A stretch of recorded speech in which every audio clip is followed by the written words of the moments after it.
Some people would push you off a cliff just to catch you and say they saved your life. What's worse than that is that some would actually believe them, and depending on the person, most of us here probably would. So what would you call this? Manipulation? I think we can broadly agree on that. What we would probably struggle to reach a consensus on, though, is the nature of that manipulation. Is it deceitful? Is it shrewd? Or just plain admirable? Whatever adjective we may choose to agree with, the simple truth is this: the chief purpose of manipulation is to bypass rationality. So what does it mean to be rational? When you're being rational, your decisions are motivated by logic rather than impulse and emotion. And these are exactly the kind of choices economics expects humans to make. But we are constantly being pressed to make choices that defy our intrinsic sense of rationality, making us the plaything of easy manipulation. To understand this better, let's go back in time. What's history's favorite example of manipulation? Propaganda.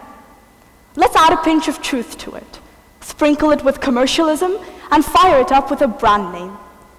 What do we have now? Advertising. An industry based around shaping how people think about their choices. Now, this can be approached from two different angles. You can use advertising to inform, or you can use it to persuade. And while providing information can often by itself be persuasive, most of the times, it's not enough. And that's where the emotional appeal comes in and forces us to pick heart over mind. Now, this behind me shows us a straightforward relationship.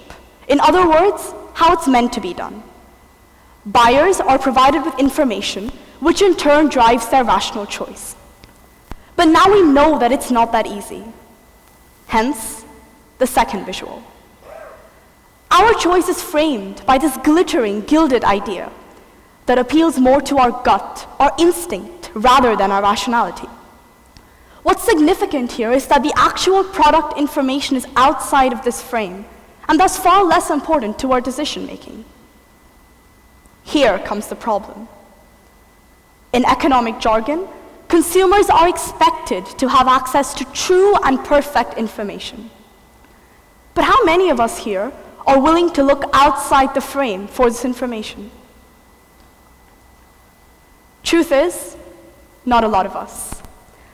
Now, last week, I bought a hand sanitizer. And just like every time any of us go out to buy something, I had to make a choice. A choice between two different brands of sanitizers.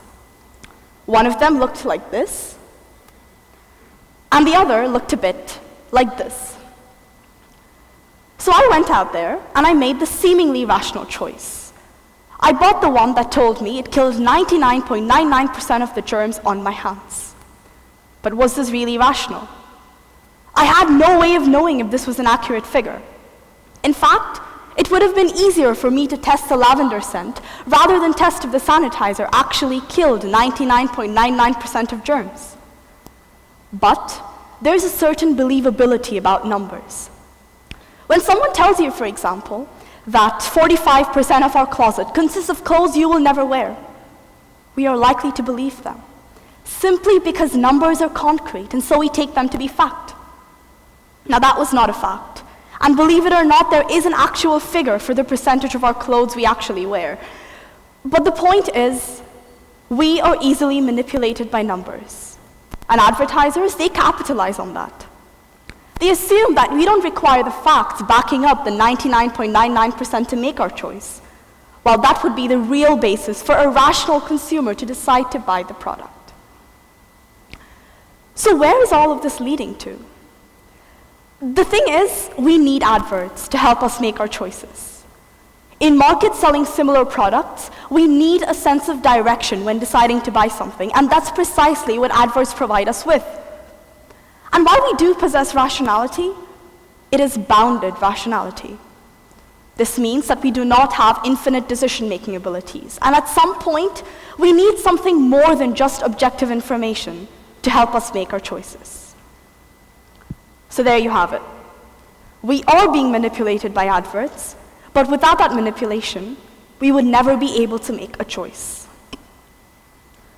So where do we go from here? The truth is, nowhere. We can stay exactly where we are, doing exactly what we do every day, but now, just a bit differently. The problem isn't getting pushed off the cliff. The problem is believing the person who said they saved your life when they were the ones to push you off. We should focus not on resisting the manipulation of advertising, but first on knowing that manipulation. Awareness is the key. And once we become aware of emotional advertising, we can stop, reflect, and make better choices. And we can start taking our first steps to practicing full rationality in all our choices every day. Thank you.